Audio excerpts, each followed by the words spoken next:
Alright, we're going to do the Russian 1895 Nagant revolver. I just picked this up the other day, bring it out here. A lot of videos on the history of this gun. I'm going to do mostly shooting on it and the problem of the ammunition.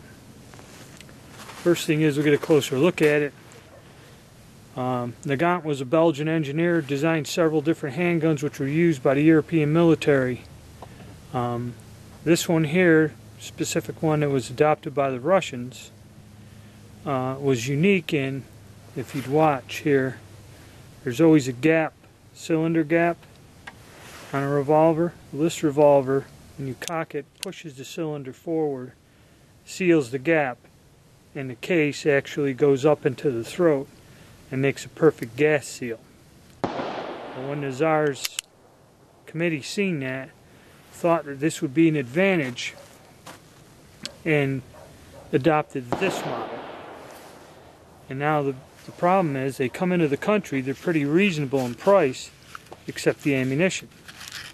This is where the problem lies. It uses a special round. This is some Russian ammunition. And what it does is this little lip up forward is the part. You can see where the bullets in the back, seated in the back, makes the gas seal. This stuff here was $9 a box for 14 rounds of Russian military ammo, and current factory ammo runs about anywhere from $25 to $30, $40 a box. So what we're going to do is we're going to shoot a few rounds out of this just to see, and I'm going to work on how to reload this ammunition later on. So basically all you do, open up the loading gate, rotate the cylinder, and as you can see, that cartridge protrudes a bit from the cylinder. This gun holds 7 rounds.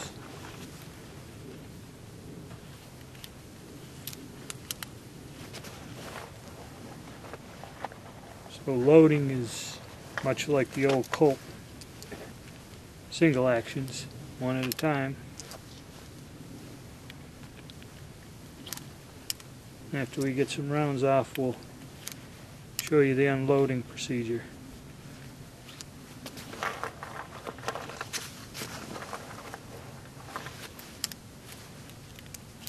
Okay, all loaded. Just flip the gate back. It is a double or single action. I'm going to try a few in single action.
That went okay.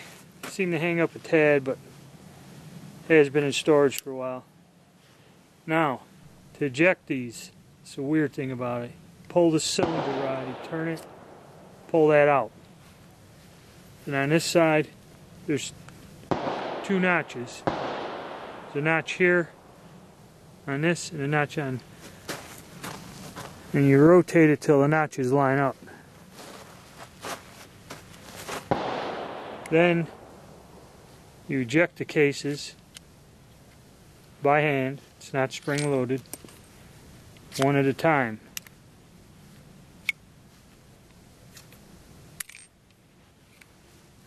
You can see, not very effective, like I said.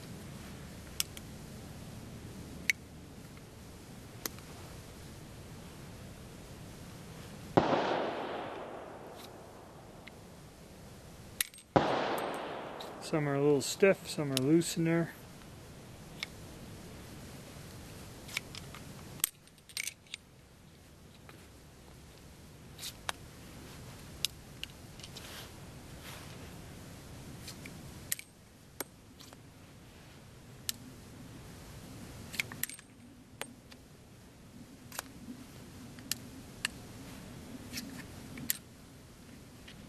That's how you unload it, which takes forever. Pull this back up, rotate it, down in there, a little turn to lock it.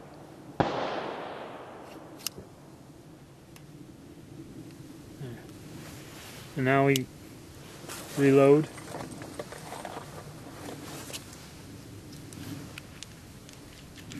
Same way. So this gun is not a quick to reload, unload type of weapon. That's one thing about the ammo. You can see the fired and unfired kind of stretches it out. This is tapered. A lot of that new factory ammo has a heavier crimp with thinner brass on there, where this Russian stuff, as you can see, it looks like a taper on there, which I kind of like better. So I'm gonna have to do some investigating into reloading this ammo for this gun. I'm gonna try some double action shooting with it. Recoil's fairly mild, not that powerful of a gun.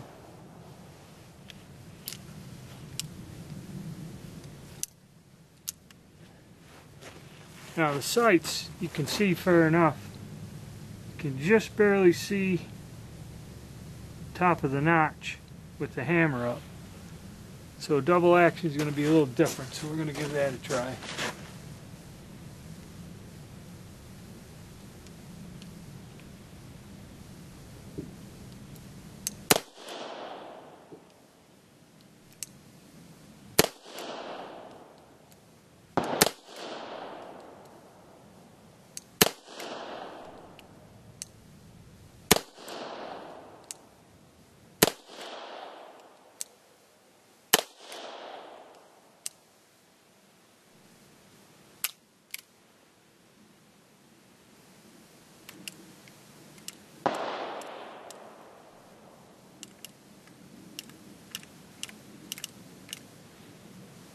One of them did fall loose.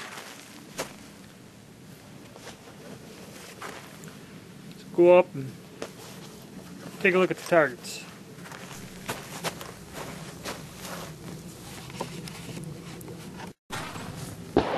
Well, single action I shot at the top. I was pulling to the left. Double action I did down here, which is much better.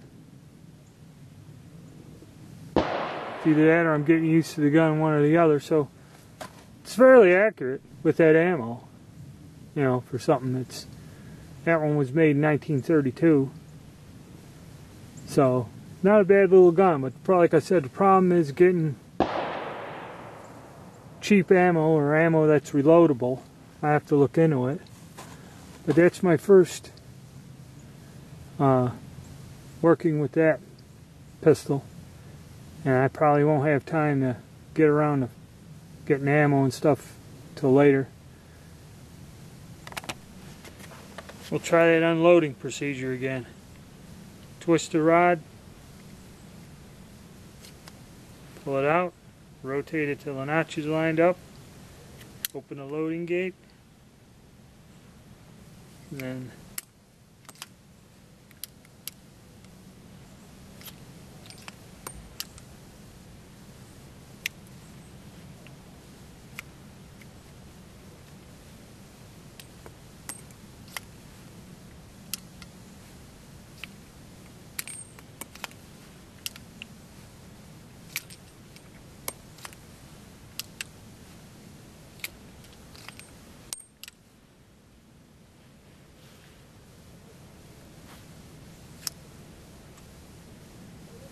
probably with practice you can get better, quicker at it. Well, let me see about loading this up. Fire a few more rounds out. Well, I did so well in double action. I think I'm going to take a run at the steel plates with it.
Still probably have to get used to the gun, but that wasn't too bad. Maybe we'll try it again. Gun is kind of hanging and sticking every now and then, but I'm going to take another run at him in single action. I think, see how we do.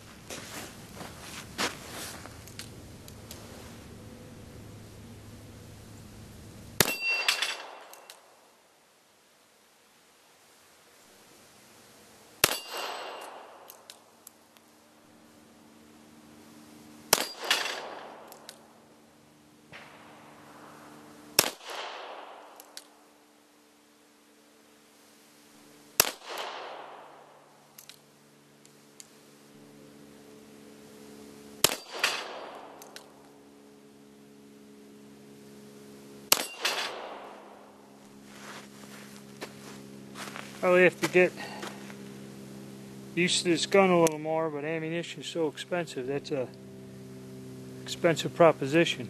I wish I had a cheap source of ammo. Shoot the hell out of this thing.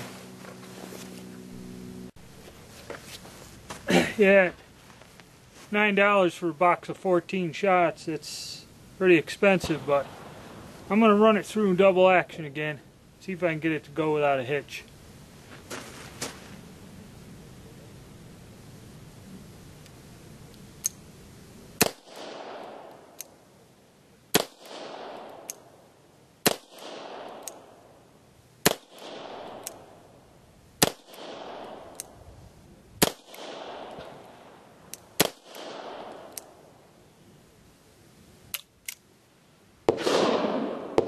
Stiff, but did all right. I'm gonna try single action again. See how well I do.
Not a bad gun. Not exactly a good defense gun at that because of the ammunition and the slow load and reload, but interesting gun, interesting piece of history. Shoots fairly well. I can hit when I'm shooting at, so can't complain, but I'm going to have to do some work on try to find a way to get economical ammunition for this thing. It's a lot of fun to shoot. It's accurate too, especially with the surplus ammo. Well, that's it for my trial on this one.